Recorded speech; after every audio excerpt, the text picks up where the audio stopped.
नमस्कार, आप सभी भावी शिक्षकों का ग्रेड मंत्रा में स्वागत है। लास्ट वीडियो में हमने अभिप्रेरणा टॉपिक जो है हमारा वो हमने स्टार्ट किया था। हमने जाना था कि अभिप्रेरणा क्या होती है। अभिप्रेरणा को हम इंग्लिश में मोटिवेशन कहते हैं, ठीक है। और ये जो मोटिवेशन शब्द है ये आपका लैटिन भाषा के मोटम शब्द से लिया गया है, ठीक है। इन सारी चीज़ों की चर्चा हमने की थी और मोटम का अर्थ भी देखा था हमने। फिर उसके बाद हमने जाना था कि ये जो अभिप्रेरणा होती है ये कितने प्रकार की होती है। तो कितने प्रकार की होती है अभिप्रेरणा? हमारी जो होती है वो 2 प्रकार की होती है। अभिप्रेरणा के बारे में हमने सब कुछ जान लिया था। उसके बाद आज अभिप्रेरणा के टॉपिक में ही हमारी कुछ आगे की चर्चा बची हुई है, हम आज उसके बारे में बात करेंगे। तो आज हम बात करने जा रहे हैं अभिप्रेरणा के सिद्धांतों के बारे में, ठीक है। थ्योरीज ऑफ मोटिवेशन, मोटिवेशन के सिद्धांत जो हमारे मनोवैज्ञानिकों ने कई सारे सिद्धांत दिए हैं, आज हम उनके बारे में देखेंगे कि कौन सा सिद्धांत किस मनोवैज्ञानिक ने दिया है। क्योंकि आपसे एग्ज़ाम में सिद्धांत का नाम देकर उसके प्रतिपादक पूछ लिए जाते हैं, तो अगर हमको पता नहीं होगा तो हम आंसर नहीं कर पाएंगे। तो इसीलिए आज हम अभिप्रेरणा के सिद्धांतों के बारे में देखेंगे। पहले हम ये देखेंगे कि कौन सा सिद्धांत किस मनोवैज्ञानिक ने दिया है, उसके बाद हम डिटेल में उसकी चर्चा करेंगे। तो देखिए, पहला सिद्धांत जो हमारा है अभिप्रेरणा के सिद्धांतों में, पहला सिद्धांत है मूल प्रवृत्ति सिद्धांत, ठीक है। ये आपका जो मूल प्रवृत्ति सिद्धांत है ये मैकडूगल ने दिया था, ठीक है। पहला सिद्धांत आपका है मूल प्रवृत्ति सिद्धांत। मूल प्रवृत्ति सिद्धांत जो है वो मैकडूगल ने दिया था। किसने दिया था? मैकडूगल ने। नेक्स्ट सिद्धांत है मनोविश्लेषणात्मक सिद्धांत, ठीक है। मनोविश्लेषणात्मक सिद्धांत जो है वो फ्रायड ने दिया था। सिगमंड फ्रायड ने अभिप्रेरणा के सिद्धांतों में हमारा दूसरा सिद्धांत दिया था हमें, मनोविश्लेषणात्मक सिद्धांत। तीसरा है प्रणोद न्यूनता सिद्धांत जो है वो हल ने दिया था। हल मनोवैज्ञानिक जो है उन्होंने प्रणोद न्यूनता नाम का सिद्धांत दिया था। आपसे एग्जाम में ऐसे क्वेश्चन कर लिया जाएगा कि प्रणोद न्यूनता सिद्धांत किस मनोवैज्ञानिक ने दिया था, और आपको 4 ऑप्शन मिलेंगे। चारों ऑप्शन में आपको मैकडूगल मिल गया, सिगमंड फ्रायड मिल गया, मैस्लो मिल गया और हल मिल गया। तो हमारा ऑप्शन डी है वो राइट हो जाएगा कि हल ने दिया था। अगला है प्रोत्साहन सिद्धांत। ये जो प्रोत्साहन सिद्धांत है ये बोल्स तथा कॉफमैन ने दिया था, ठीक है। बोल्स तथा कॉफमैन उन्होंने प्रोत्साहन सिद्धांत दिया था। नेक्स्ट शरीर क्रिया सिद्धांत। ये आपका जो शरीर क्रिया सिद्धांत है ये दिया था C.D. मॉर्गन ने। किसने दिया था? C.D. मॉर्गन ने। अगला है प्रत्याशा सिद्धांत। देखिए, प्रत्याशा सिद्धांत जो दिया था उन मनोवैज्ञानिक का नाम था विक्टर ब्रूम ने हमारा प्रत्याशा सिद्धांत दिया था। ये सिद्धांत हमारा डबल स्टार लगा लीजिएगा क्योंकि ये बहुत इम्पॉर्टेंट है। यहाँ से 2018 में यूपी टेट 2018 में प्रश्न पूछा गया था। अगला है आपका मांग सिद्धांत मैस्लो ने दिया है। मैस्लो ने आपका मांग सिद्धांत दिया है। देखिए, ये जो सारे सिद्धांत हैं आपके, ये जो 7 सिद्धांत हैं ये अभिप्रेरणा के सिद्धांत हैं, मोटिवेशन के सिद्धांत हैं। किनके मनोवैज्ञानिकों ने दिए थे देख लिया है हमने। अब इसके बाद हम चर्चा करेंगे एक एक सिद्धांत की व्याख्या सहित। हम एक एक सिद्धांत के बारे में जानेंगे कि किस मनोवैज्ञानिक ने इस सिद्धांत में क्या बताया है और इस सिद्धांत का यही नाम क्यों रखा गया, कुछ और नाम क्यों नहीं रखा गया। तो देखिए, हम स्टार्ट करते हैं। हमारा पहला सिद्धांत है मूल प्रवृत्ति सिद्धांत, ठीक।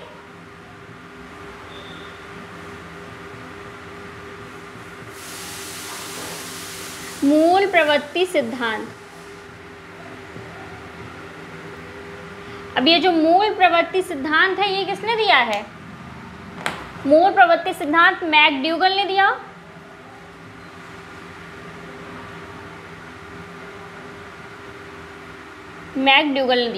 अब देखिए, सिद्धांत को पढ़ने से पहले हमारे लिए ये जानना बहुत आवश्यक है कि ये जो मूल प्रवृत्ति क्या होती हैं, मूल प्रवृत्तियाँ क्या होती हैं। तो आपको मूल प्रवृत्ति सुन के कुछ याद आ रहा होगा, कुछ याद आ रहा हो तो बताइए। देखिए, मूल प्रवृत्ति हमने कहाँ पे पढ़ी है? मूल प्रवृत्ति आप प्लेलिस्ट में चेक कर सकते हैं। हमारा जो संवेग टॉपिक था, इमोशन टॉपिक था, उसमें हमने मूल प्रवृत्तियों के बारे में पढ़ा था। क्या पढ़ा था मूल प्रवृत्तियों के बारे में? मूल प्रवृत्तियों के बारे में हमने यह पढ़ा था कि ये जो मूल प्रवृत्तियाँ होती हैं ये हमारे अंदर जन्मजात होती हैं। मूल प्रवृत्तियाँ हमारे अंदर जन्मजात होती हैं, जन्म से हमारे अंदर मूल प्रवृत्तियाँ पाई जाती हैं, लेकिन जब मूल प्रवृत्तियाँ उचित वातावरण के संपर्क में आती हैं उस तो क्या होता है, मूल प्रवृत्तियों से हमारे संवेग बनते हैं। हर एक मूल प्रवृत्ति का अलग संवेग होता है ना, कि कौन सा संवेग किस मूल प्रवृत्ति से संबंधित है, ये हम पढ़ चुके हैं। तो देखिए पहले हम ये देखते हैं कि मूल प्रवृत्ति, ये जो शब्द है मूल प्रवृत्ति, आपका ये शब्द ये पहली बार किस मनोवैज्ञानिक ने प्रयोग किया था? तो पहली बार आपका ये जो मूल प्रवृत्ति शब्द है ये विलियम जेम्स ने प्रयोग में लाया था। ये जो हमारे मनोवैज्ञानिक हैं विलियम जेम्स, इन्होंने मूल प्रवृत्ति शब्द का प्रयोग सबसे पहले किया था। ठीक है, मूल प्रवृत्ति शब्द का प्रयोग विलियम जेम्स ने सबसे पहले किया था। लेकिन ये जो मूल प्रवृत्तियां हैं, मूल प्रवृत्तियों का अध्ययन सबसे पहले किसने किया? तो देखिए मूल प्रवृत्तियों का अध्ययन सबसे पहले विलियम मैकडूगल ने किया। विलियम मैकडूगल ने किया, इसीलिए इन्होंने इनका अध्ययन किया, तभी फिर इन्होंने मूल प्रवृत्ति सिद्धांत दिया। तो अगर आपसे पूछा जाए कि मूल प्रवृत्ति शब्द का प्रयोग सबसे पहले किस मनोवैज्ञानिक ने किया, तो सबसे पहले इस शब्द का प्रयोग, इस शब्द को सबसे पहले लाया कौन? तो विलियम जेम्स लाए। उसके बाद अगर पूछा जाए कि इस शब्द का अध्ययन, मतलब मूल प्रवृत्तियों का अध्ययन सबसे पहले किसने किया, तो मूल प्रवृत्तियों का अध्ययन सबसे पहले विलियम मैकडूगल ने किया। ठीक है, विलियम मैकडूगल ने मूल प्रवृत्तियों का अध्ययन सबसे पहले किया।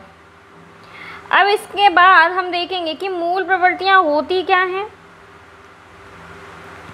तो मूल प्रवृत्तियाँ, अभी मैंने बताया आपको कि मूल प्रवृत्तियाँ हमारे अंदर जन्मजात पाई जाती हैं। ठीक है, मूल प्रवृत्तियाँ हमारे अंदर जन्मजात पाई जाती हैं, जन्म से ही बालक के अंदर मूल प्रवृत्तियाँ पाई जाती हैं। अब देखिए मूल प्रवृत्तियाँ जो होती हैं वो हमारे मन के किस हिस्से में होती हैं, तो उससे पहले हमें मन के प्रकार जानने पड़ेंगे। देखिए ये चीज़ आपको समझ में आ गई, मैं इसको मिटा रही हूँ। तो देखिए मूल प्रवृत्तियाँ हम देखेंगे कि कौन से हमारे मन के कौन से हिस्से में होती है। तो उसके लिए पहले हम देखेंगे कि हमारा जो मन होता है वो कितने प्रकार का होता है। तो हमारा मन जो है वो साथियों 3 प्रकार का होता है। कौन कौन से 3 प्रकार का होता है? हमारा मन 3 प्रकार का होता है। पहला अचेतन, दूसरा अर्धचेतन और तीसरा साथियों चेतन। ठीक, ये हमारा मन है। हमारा मन, देखिए ये हमारा मन है। हमारा मन 3 प्रकार का है, चेतन, अर्धचेतन और अचेतन। तो ये जो मूल प्रवृत्तियाँ होती हैं, ये मूल प्रवृत्तियाँ हमारे कौन से मन के हिस्से में पाई जाती हैं? तो आपकी जो मूल प्रवृत्तियाँ होती हैं ये अचेतन मन में पाई जाती हैं। ठीक है, हमारी जो मूल प्रवृत्तियाँ हैं ये अचेतन मन में पाई जाती हैं। अब ये तो हो गई ये बात कि ये जो मूल प्रवृत्तियाँ हैं ये पाई कहाँ जाती हैं। अब उसके बाद हमारे लिए ये जानना बहुत आवश्यक है कि मूल प्रवृत्तियों की विशेषताएं क्या होती हैं। मूल प्रवृत्ति की विशेषताएं समझ में आ गया कि मूल प्रवृत्तियाँ कहाँ पाई जाती हैं और मन के कितने भाग होते हैं। मन के भाग अभी हम आगे भी पढ़ेंगे, अभी हम यहाँ पर सिर्फ इसलिए देख रहे थे ताकि हमें ये पता चल जाए कि जो मूल प्रवृत्तियाँ हैं ये हमारे मन के कौन से हिस्से में पाई जाती हैं, हमारे मन के कौन से हिस्से में पाई जाती हैं। अब हम देखेंगे मूल प्रवृत्ति की विशेषताएं। ठीक है, मूल प्रवृत्ति की विशेषताएं। तो आपके मूल प्रवृत्ति की पहली विशेषता यह है कि मूल प्रवृत्ति अचेतन मन में पाई जाती है।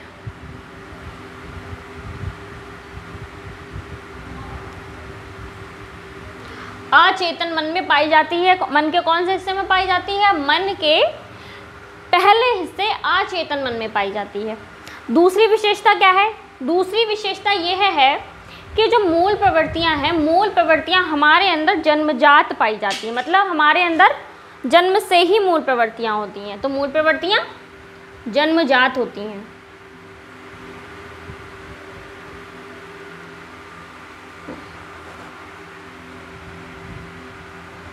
तीसरी विशेषता क्या है? तीसरी विशेषता है कि ये जो मूल प्रवृत्तियां होती हैं, आपकी जो मूल प्रवृत्तियां होती हैं, ये सार्वभौमिक होती हैं। ठीक,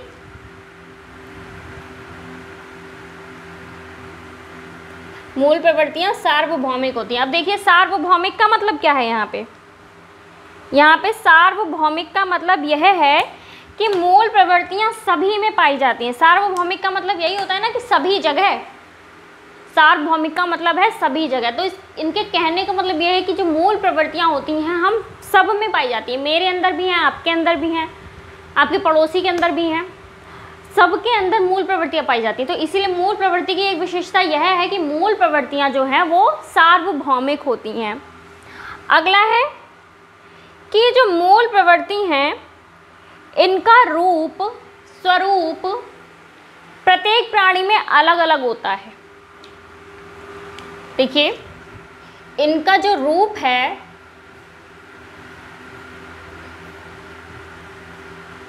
सभी प्राणियों में या सभी व्यक्तियों में अलग अलग होता है। ठीक, कैसे? अब देखिए मूल प्रवृत्तियां सार्वभौमिक तो होती हैं, सभी में पाई जाती हैं, लेकिन सभी व्यक्तियों में मूल प्रवृत्तियों का जो रूप है, मूल प्रवृत्तियों का जो स्वरूप है वो अलग अलग होता है। कैसे अलग होता है? अब देखिए किसी की मूल प्रवृत्ति है कि उसे अंधेरे से डर लगता है, लेकिन क्या सभी के साथ ऐसा होता है? सभी के साथ ऐसा नहीं होता है। सभी को अंधेरे से डर तो नहीं लगता। किसी की मूल प्रवृत्ति यह होती है कि उसे डर लगता है, लेकिन किसी और को नहीं लगता।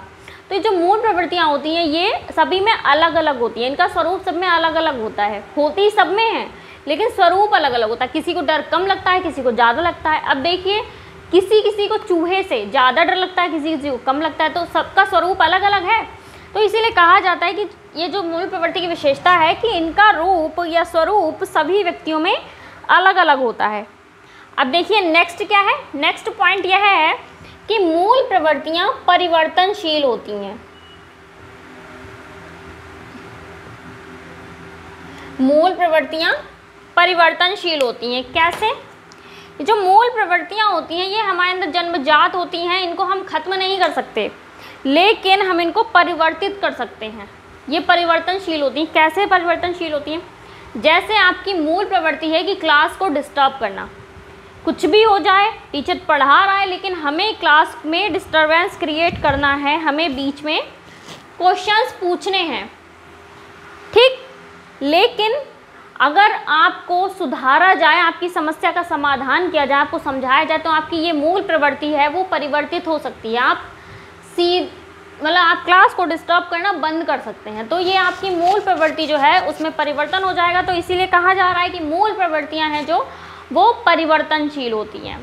ये थी आपकी मूल प्रवृत्ति की विशेषताएं। ठीक, आपको समझ में आ गया कि मूल प्रवृत्ति जो है उनकी विशेषताएं अलग अलग होती हैं। मतलब सभी व्यक्तियों में मूल प्रवृत्तियां होती हैं, लेकिन सभी व्यक्तियों में अलग अलग होती हैं। एक बात और कि जो मूल प्रवृत्तियां होती हैं और आदत, इन दोनों में अंतर होता है। कैसे होता है? मूल प्रवृत्तियां हैं उनका हम त्याग नहीं कर सकते, मूल प्रवृत्तियों को हम नहीं छोड़ सकते, क्योंकि जो चीज़ हमारे अंदर जन्मजात है उसको हम नहीं छोड़ सकते। परिवर्तन कर सकते हैं लेकिन आदतों का हम त्याग कर सकते हैं। तो इसीलिए मूल प्रवृत्तियां और आदत अलग अलग दोनों चीज़ें हैं, ये ध्यान रखिएगा। अब आगे देखिए नेक्स्ट चीज़ क्या है कि जो मूल प्रवृत्तियां हैं, मूल प्रवृत्तियों की संख्या, मैकडूगल ने मूल प्रवृत्तियां 14 प्रकार की बताई हैं। ठीक, मूल प्रवृत्तियों की संख्या मैकडूगल ने 14 प्रकार की बताई हैं, 14 मूल प्रवृत्तियां बताई हैं। तो इन 14 मूल प्रवृत्तियों का अध्ययन इन्होंने इस सिद्धांत में कराया है। मूल प्रवृत्ति सिद्धांत में मैकडूगल ने 14 प्रकार की मूल प्रवृत्तियां बताई हैं और उनसे रिलेटेड उनके संवेग बताए हैं। तो इस टॉपिक को मैं यहीं पे ख़त्म करूँगी, क्योंकि ये जो मूल प्रवृत्तियाँ हैं, इन मूल प्रवृत्तियों के बारे में हम पढ़ चुके हैं संवेग वाले टॉपिक में। कौन से टॉपिक में? हम संवेग वाले टॉपिक में इसके बारे में पढ़ चुके हैं। तो इसीलिए मूल प्रवृत्तियों को आगे दोबारा पढ़ने की ज़रूरत नहीं है। अगर आपने संवेग वाली वीडियो नहीं देखी है तो आप पीछे प्लेलिस्ट में चेक कर सकते हैं, आपको संवेग वाली वीडियो मिल जाएगी। अब आगे देखेंगे हम हमारा जो दूसरा सिद्धांत है, दूसरा सिद्धांत मनोविश्लेषणात्मक सिद्धांत। दूसरा सिद्धांत हमारा आया है मनोविश्लेषणात्मक सिद्धांत। इस सिद्धांत में क्या है? हमारा जो मनोविश्लेषणात्मक सिद्धांत है, इस सिद्धांत में हमें बताया गया है, देखिए मूल प्रवृत्तियां जो हैं, मूल प्रवृत्तियां हमारी 14 प्रकार की थी। अगला सिद्धांत हमारा मनोविश्लेषणात्मक सिद्धांत, इसके बारे में हम चर्चा कर रहे थे। तो देखिए मनोविश्लेषणात्मक सिद्धांत जो है वो किसने दिया है? सिगमंड फ्रायड ने दिया है। किसने दिया है? सिगमंड फ्रायड ने जो सिद्धांत दिया है उसका नाम है मनोविश्लेषणात्मक। अब ये जो हमारे सिगमंड फ्रायड हैं, सिगमंड फ्रायड ऑस्ट्रिया के निवासी थे। कहाँ के निवासी थे? ऑस्ट्रिया के। आपसे देखिए ये क्वेश्चन पूछ लिया जाता है कई बार, जो मनोवैज्ञानिकों, जिन जिन मनोवैज्ञानिकों के बारे में अध्ययन करते हैं हमें उनका निवास स्थान पता होना चाहिए कि वो कहाँ से संबंध रखते हैं, क्योंकि आपसे यूपी टेट के एग्ज़ाम में एकदम एग्जैक्ट क्वेश्चन पूछे जाते हैं कि जो हमारा सिलेबस है उसी में से पूछा जाएगा। सीटेट में क्या होता है? सीटेट में आपसे घुमा फिरा के क्वेश्चन पूछ लेगा, आपको वहाँ पर डिट्टो आंसर नहीं देना होता है। लेकिन यहाँ पर आपसे पूछा जाएगा अगर कि सिगमंड फ्रायड कहाँ के निवासी थे, तो ऑस्ट्रिया के निवासी थे। अगर आपको पता होगा तभी आप सही कर पाएंगे। तो इसलिए मनोवैज्ञानिकों के जो निवास स्थान है ना, कहाँ के निवासी थे, ये बहुत इंपॉर्टेंट है। आप सभी मनोवैज्ञानिकों के याद कर रखिएगा। तो हमारा जो मनोविश्लेषणात्मक सिद्धांत है ये सिगमंड फ्रायड ने दिया था, जो ऑस्ट्रिया के निवासी थे। अब देखिए सिगमंड फ्रायड ने इस सिद्धांत में क्या किया है। हमारे जो सिगमंड फ्रायड हैं इन्होंने इस सिद्धांत में मन का विश्लेषण किया है। ठीक, मन कह लीजिए, मस्तिष्क कह लीजिए, उसका विश्लेषण किया है। इसीलिए इसको मनोविश्लेषणात्मक सिद्धांत क्या कहा गया है। देखिए है ना, मन का विश्लेषण किया गया है। विश्लेषण का मतलब क्या होता है कि छोटे से छोटे पार्ट में तोड़ना। तो मन का विश्लेषण किया है इन्होंने यहाँ पे। अब देखिए इन्होंने इस सिद्धांत में क्या बताया है। सिगमंड फ्रायड जो हैं इन्होंने इस सिद्धांत में मन के 3 प्रकार बताए हैं। कितने प्रकार बताए हैं? 3 प्रकार बताए हैं। कौन कौन से बताए हैं? पहला है चेतन मन। पहला आपका प्रकार है चेतन मन, दूसरा है अर्धचेतन मन और तीसरा है अचेतन मन। ठीक, जो सिगमंड फ्रायड हैं इन्होंने मन के 3 प्रकार बताए हैं। पहला चेतन मन, दूसरा अर्धचेतन मन और तीसरा है अचेतन मन। चेतन मन जो है वो हमारे 100% मस्तिष्क का 10% होता है। ठीक, 100% मन का 10% भाग जो है वो हमारा चेतन मन होता है।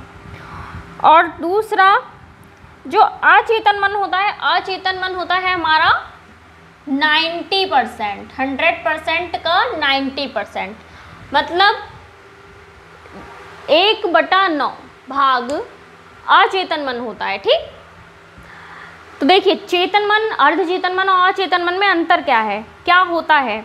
तो चेतन मन जो होता है यह मन वर्तमान के विचारों से संबंधित होता है। मतलब इस मन में हमारे जो प्रेजेंट टाइम के जो विचार होते हैं वो होते हैं इस मन में। चेतन मन में वो सारी बातें चल रही होती हैं जो हमारे वर्तमान में हो रही होती हैं। वर्तमान में जो हमारे विचार हैं वो प्रयोग में आने हैं, तो वो विचार हमारे चेतन मन में होते हैं। अगला अर्धचेतन मन क्या है? अर्धचेतन मन चेतन मन व अचेतन मन के बीच की अवस्था होती है। मतलब कहने का मतलब ये है कि चेतन मन व अचेतन मन के गुण, दोनों मनों के गुण जो है वो अर्धचेतन में पाए जाते हैं। मतलब अर्धचेतन मन में चेतन मन और अचेतन मन दोनों के गुण पाए जाते हैं। तो इन दोनों मनों के जो बीच की अवस्था है वो हमारी अर्धचेतन मन कहलाता है। अचेतन मन में क्या है? अचेतन मन में वे बातें होती हैं जिन्हें हम भूल चुके हैं। मतलब अचेतन मन में वो बातें रहती हैं कि जिन बातों को हम भूल चुके हैं और हम कितना भी याद करें हमें वो बातें याद नहीं आती है, तो वो बातें हमारी होती हैं अचेतन मन में। अर्धचेतन मन में क्या होता है? अर्धचेतन मन में वे बातें रहती हैं, उन बातों का समावेश होता है जिन बातों को हम भूल चुके होते हैं लेकिन याद करने पर वो बातें याद आ जाती हैं, तो वो बातें हमारी अर्धचेतन मन में रहती हैं। ठीक, ये 3 प्रकार के मन बताए हैं इन्होंने, सिगमंड फ्रायड ने। तो सिगमंड फ्रायड ने 3 प्रकार के मन बताए हैं, चेतन मन, अर्धचेतन मन और अचेतन मन। तो इन तीनों मनों के बारे में हमने चर्चा कर ली है, मतलब जो 3 प्रकार के मन बताए थे इन्होंने उनके बारे में हमने चर्चा कर ली है। हमने जान लिया है किस मन में कौन सी बातें रहती हैं। अब आगे देखिए, यहाँ से भी प्रश्न पूछ लिया जाता है कि सिगमंड फ्रायड ने व्यक्तित्व के कितने प्रकार बताए, मतलब पर्सनैलिटी के कितने प्रकार बताए हैं। तो सिगमंड फ्रायड ने व्यक्तित्व के 3 प्रकार बताए हैं। सीधा सीधा क्वेश्चन पूछ लिया जाता है कि सिगमंड फ्रायड ने व्यक्तित्व के कितने प्रकार बताए हैं, तो व्यक्तित्व के उन्होंने 3 प्रकार बताए हैं। पहला बताया है इदम, आईडी कह लीजिए, दूसरा ईगो मतलब अहम, और तीसरा है सुपर ईगो मतलब परा अहम। तो ये 3 प्रकार जो हैं वो सिगमंड फ्रायड जी ने बताए हैं। तो इन्होंने क्या बताया है, तो पहले हम देखेंगे कि इन्होंने इदम में क्या बताया है। इदम में देखिए, इदम जो है इसमें व्यक्ति की शारीरिक आवश्यकताएं, मूल आवश्यकताएं हैं, जो जैसे कि भूख हो गया, प्यास हो गया, काम शक्ति, ये सारी चीज़ें इदम में व्यक्ति की जो शारीरिक आवश्यकताएं हैं, मूल आवश्यकताएं होती हैं, जैसे भूख हो गई आपकी, प्यास हो गई, निद्रा हो गई, काम शक्ति। तो ये सारी चीज़ें जो हैं, ये सारी आवश्यकताएं होती हैं इदम में, मतलब आईडी में। ठीक, व्यक्ति जो है इन आवश्यकताओं के लिए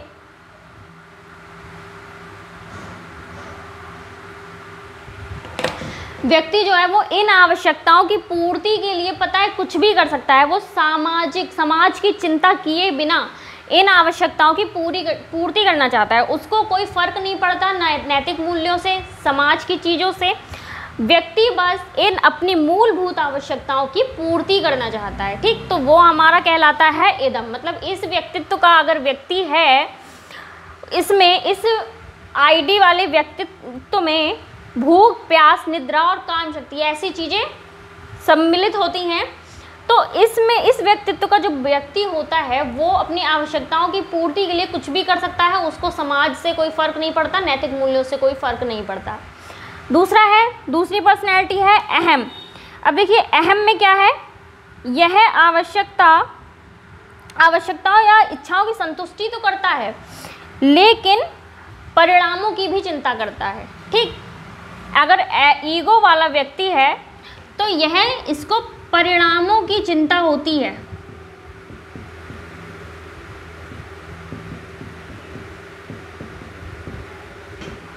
देखिए, इसमें परिणामों की चिंता नहीं होती है और अहम वाले व्यक्ति में ये अपने आवश्यकताओं की पूर्ति करता है लेकिन इसको परिणामों की भी चिंता होती है। अब देखिए, सुपर ईगो वाला व्यक्ति क्या है,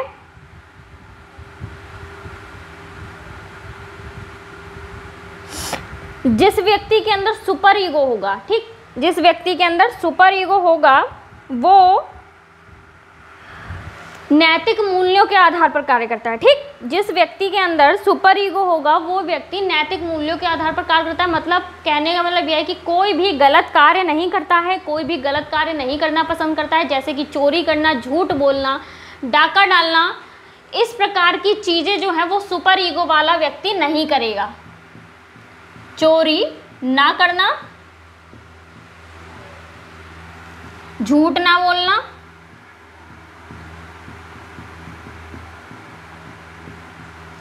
तो जो सुपर ईगो वाला व्यक्ति होता है, सुपर ईगो वाला व्यक्ति नैतिक मूल्यों के आधार पर ही कार्य करता है। मतलब वो ऐसा कोई कार्य नहीं करना चाहता है, ना किसी को करने देता है जो कि समाज के विरुद्ध हो, जिस कार्य को समाज स्वीकार ना करता हो, जैसे कि चोरी करना, झूठ बोलना, डाका डालना, इस प्रकार के कार्य सुपर ईगो वाला व्यक्ति नहीं करता है। तो ये 3 प्रकार के व्यक्तित्व सिगमंड फ्रायड जी ने बताए थे।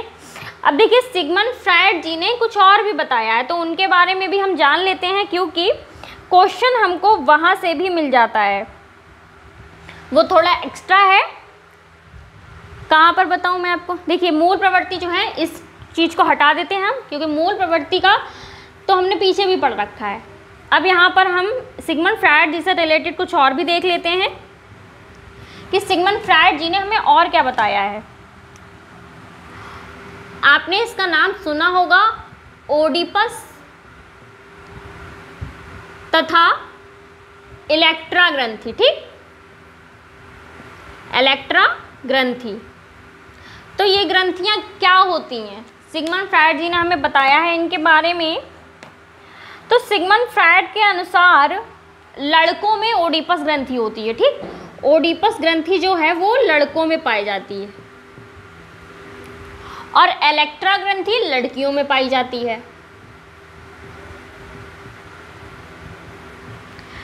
सिगमंड फ्रायड ने बताया है कि ओडिपस नाम की जो ग्रंथि होती है वो लड़कों में पाई जाती है और इलेक्ट्रा ग्रंथि लड़कियों में पाई जाती है। देखिए इस ग्रंथि के कारण ही लड़के जो होते हैं वो अपनी माता से अधिक प्रेम करते हैं। ठीक, प्रेम करते हैं, किससे करते हैं? माता से। लड़के अपनी माता से अधिक प्रेम करते हैं, किस कारण? ओडिपस नाम की जो ग्रंथि होती है इसके कारण, इसका प्रभाव लड़कों पर पड़ता है, तो इसके कारण लड़के जो हैं वो अपनी माता से अधिक प्रेम करते हैं। अब देखिए इलेक्ट्रा ग्रंथि बताते हैं सिगमंड जी कि यह ग्रंथि लड़कियों में पाई जाती है और इसी ग्रंथि के कारण लड़कियां अपने पिता से ज़्यादा प्रेम करती हैं। ठीक, अब देखिए एक चीज़ और, एक टर्म और यूज़ किया जाता है सिगमंड फ्रायड के द्वारा, जो होता है नर्सिज्म। आपसे एग्जाम में पूछ सकते हैं।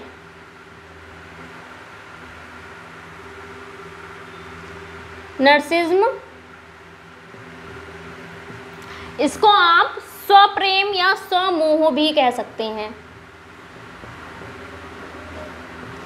अब देखिए नर्सिज्म क्या होता है? नर्सिज्म में क्या होता है? नर्सिज्म में अपने से प्यार करने वाला, देखिए जो व्यक्ति अपने से प्यार करने वाला है, अपने आप में ही मस्त रहता है, उसे और किसी से मतलब नहीं। अपने से प्यार करने वाला,